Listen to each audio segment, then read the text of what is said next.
ನಿನ್ನ ಮಗಳ ಜೀವನ ನೆಟ್ಟಿಗಿರ್ಲಿ ಅಂತ ನಾನ್ ಪ್ಲಾನ್ ಮಾಡ್ತಾ ಇದ್ರೆ ಅವಳು ಬಾಳ್ಗೆ ಬೆಂಕಿ ಇಟ್ಬಿಟ್ಟಿಯಲ್ಲ.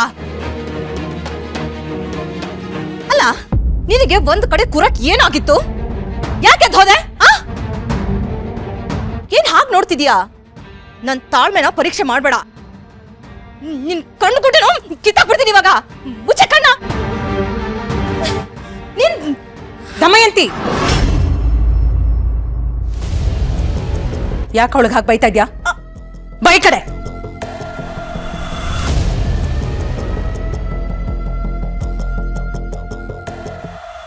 ದಾಕ್ಷಾಯಿಣಿ, ನೀನು ಆರಾಮಾಗಿದ್ಯಾ ಅಲ್ವಾ? ಮನೆಯಿಂದ ಹೊರಗಡೆ ಹೋದಾಗ ನಿನಗೇನೂ ತೊಂದರೆ ಆಗಲಿಲ್ಲ ತಾನೆ? ನಿನ್ನ ಪರಿಸ್ಥಿತಿ ನೋಡಿ ನನಗೆ ಎಷ್ಟು ಸಂಕಟ ಆಗುತ್ತೆ ಗೊತ್ತಾ? ಅಕಸ್ಮಾತ್ ನಿನ್ಗೇನಾದ್ರೂ ಹೆಚ್ಚು ಕಡಿಮೆ ಆಗಿದ್ದಿದ್ರೆ ನನ್ನಿಂದ ತಡ್ಕೊಳಕ್ ಆಗಲ್ಲ ದಾಕ್ಷಾಯಿಣಿ. ಅದ್ಕೆ ನೀವ್ ಎಷ್ಟು ಒಳ್ಳೆಯವರು ಅದ್ಕೆ. ಅಲ್ಲ ಕಣ್ಣು ಮುಂದೆನೆ ಸೌತಿನ ಇಟ್ಕೊಂಡು ಇಷ್ಟೊಂದು ಪ್ರೀತಿ ತೋರಿಸ್ತಿದ್ದೀರಲ್ಲ, ನೀವು ತುಂಬಾ ಗ್ರೇಟು ಅದ್ಕೆ. ದಮಯಂತಿ, ಇನ್ನೊಂದು ಸಲ ಈ ಪದ ನಿನ್ ಬಾಯಿಂದ ಬಂದ್ರೆ ಚೆನ್ನಾಗಿರೋದಿಲ್ಲ ಆಯ್ತು?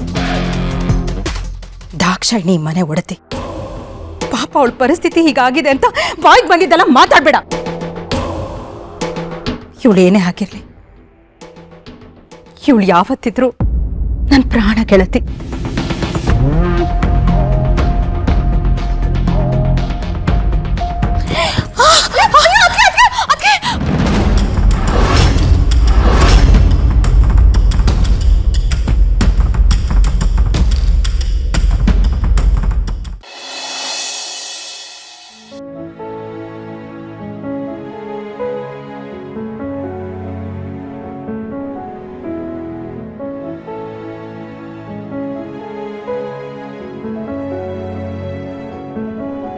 ಎಸ್, ದುರ್ಗಂಗೆ ನಾನಿವತ್ತು ಸಾರಿ ಕೇಳಲೇಬೇಕು.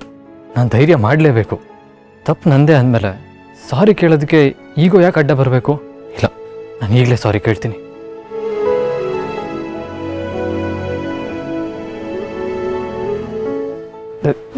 ದುರ್ಗಾ, ಐ ಆಮ್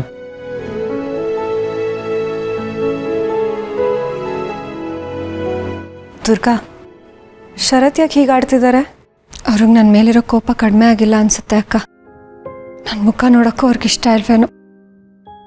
ಬಾ ನಾವು ಹೋಗೋಣ.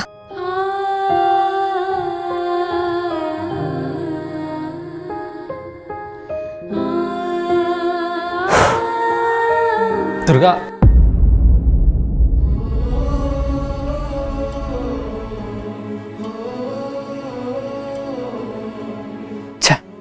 ಸಾರಿ ಕೇಳೋಕ್ಕೆ ಒಂದು ಒಳ್ಳೆ ಚಾನ್ಸ್ ಸಿಕ್ಕಿತ್ತು, ಮಿಸ್ ಮಾಡ್ಕೊಂಡ್ಬಿಟ್ಟೆ. ಏನು ಮಾಡಲಿ ನಾನು? ಇಲ್ಲ, ಏನಾದರೂ ಆಗಲಿ ನಾನು ಸಾರಿ ಕೇಳಲೇಬೇಕು, ಕೇಳ್ತೀನಿ.